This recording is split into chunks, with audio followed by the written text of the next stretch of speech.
नमस्कार मेरे वक्तदाता साथियों, मैं दीपक शेमाल आज आपसे मुलाकात करवाने जा रहा हूँ एक ऐसी शख्सियत से जिसने अपने संघर्षों के पन्नों से एक ऐसी किताब निकाल दी है जो अपनी महक लिए चर्चा का विषय बनी हुई है। तो आज हमारे साथ में मौजूद है शिक्षिका और समाज सेवी नेहा कटारिया जी। आपका बहुत बहुत स्वागत है और जानना चाहेंगे कि किस तरह से आपके मन में सेवा का जज्बा जगा था। सर्वप्रथम तो नमस्कार और धन्यवाद व्यक्त करूंगी सर आपको कि आपने अपना अमूल्य समय निकालकर मुझे साक्षात्कार के लिए यहाँ पर बुलाया। संघर्षमयी जीवन कहते हैं कि हमें किसी को देख कर के नहीं आता। अगर आपके अंदर सेवा भाव है तो वो सेवा भाव हमें हमारे अंदर से जागृत करना होगा। और ये सेवा भाव जब मैं छोटी थी तब से ही जिस तरह से परिस्थितियाँ बनी, उन परिस्थितियों को देखते हुए मैं सेवा भाव करती गई और उसी सेवा भाव के साथ आज मैं सेवा कर रही हूँ। जब मैं छोटी थी मैं तब से ही सेवा कार्य में जुड़ी हुई हूँ। हमारे यहाँ बांसवाड़ा में आज बहुत ही कुछ वर्ष पहले तिब्बतियों के जो स्वेटर में आग लग गई थी, तो मैंने खुद ने स्वयं ने, शायद उस वक्त मुझे टाइफाइड हुआ था और मैं डॉक्टर को दिखा करके जा रही थी और शायद वहाँ पर मालवीय जी सर की सभा चल रही थी, तो मैं गाड़ी से कूद गई थी। आप विश्वास नहीं करेंगे कि मेरी बहन गाड़ी चला रही थी और मैं कूद गई थी और मेरी बहन ने मुझे चिल्लाया कि तू क्या पागल है। और मैंने वहाँ पर किसी की परवाह किए बिना मंच पर जाकर के ये आश्वासन दिया कि मैं आपकी आर्थिक रूप से मदद करूँगी।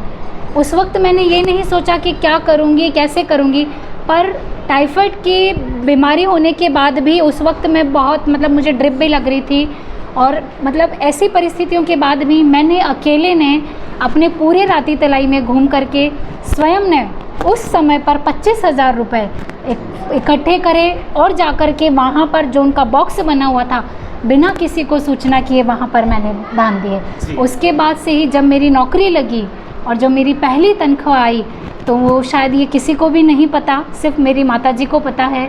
और मैं हॉस्पिटल में जाकर के जो महिलाएं जल जाती हैं या जो बच्चे बिल्कुल पूरी तरह से हाथ पैर जिनके काम नहीं कर रहे, जो बीमार हैं, मैंने उनको अपने हाथों से नारियल तेल भी लगाया और उन्हें बिस्किट भी दिए। बस तभी से ये भावना मन में आई कि मुझे करना है और निस्वार्थ रूप से करना, और मैं तब से कर रही हूँ। जी नेहा जी, बहुत अच्छी बात बताई आपने। जी तो जी अभी जी। वर्तमान में आपको देखा गया है कि आप अलग अलग संस्थानों में जा रहे हैं, बच्चियों को प्रेरित कर रही है, उन्हें प्रशिक्षित कर रही है। जी जी। तो किस तरह के प्रशिक्षण आप देते हैं? जी सर, मैं मेहंदी है, डांस है, रंगोली है, गुड हैबिट्स हैं कि हमें एक लोग कहते हैं कि लड़कियों को ऐसे रहना चाहिए, ऐसे रहना चाहिए, तो मैं ये कहूँगी कि हर जगह पर लड़कियों को ही क्यों माध्यम बनाया जा रहा है कि लड़कियां ही क्यों ऐसे रहें। आज के जो वर्तमान जो हमारा समय चल रहा है उसमें लड़कियां लड़कों से 10 कदम आगे हैं। और मैं ये सिर्फ उन्हीं वर्गों की लड़कियों के लिए नहीं कि जो सक्षम है, आर्थिक रूप से सक्षम है, ये उन सभी लड़कियों के लिए कहना चाहूँगी कि जो लड़कियां अपने जीवन में अपने आप से निराश होकर के बैठी हैं और पर उनमें टैलेंट है, तो मैं चाहूँगी कि उन लड़कियों को मैं मेरे माध्यम से हर तरह का प्रशिक्षण दे सकूं। चाहे जो भावना मेरे अंदर है, जो कला मुझे आती है, मैं उस कला को निस्वार्थ रूप से उन बच्चों को दे सकूं ताकि वो भविष्य में और उज्जवल हो सके और मुझसे भी ऊंचे क्षेत्र में अपना नाम रोशन कर सके। अभी कई बार देखा गया है, कई कहानियाँ आती है कि एक रास्ते में गाने वाली मिली और उसको एक अवसर मिला तो वो दुनिया भर में छा गई। जी, नेहा जी, जी, आपके प्रयास निश्चित रूप से बहुत अच्छे हैं और ऐसा भी सुना जाता है कि आप कविताएं भी लिखते हैं। जी, तो कोई जी, कविता जी। की पंक्तियां हमारे वक्तदाता साथियों जी, मैं कविताएं भी लिखती हूँ और मैंने ये कविता जब मैं छोटी थी, 10वीं क्लास में थी, तब से ही लिखती हूँ। और मैंने मासूम बच्चियों के लिए भी लिखी थी। जब हमारा पहला शो आया था सत्यमेव जयते, उसमें बताया गया था गुड टच और बैड टच के बारे में, तो मैंने उसमें लिखा था लड़कियों के लिए कि आँख का आंसू जो नहीं समझ सकता वही अंदर की पीड़ा समझ सकता है।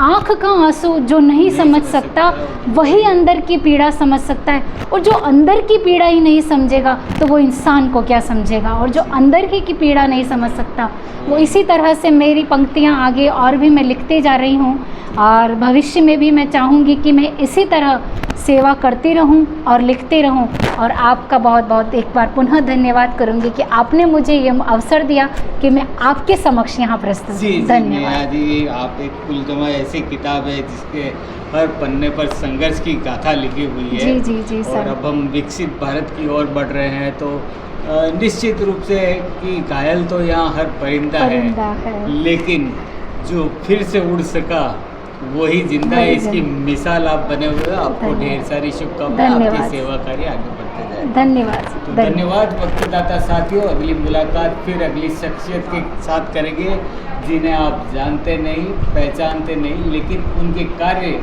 उनकी पहचान बना देंगे। धन्यवाद।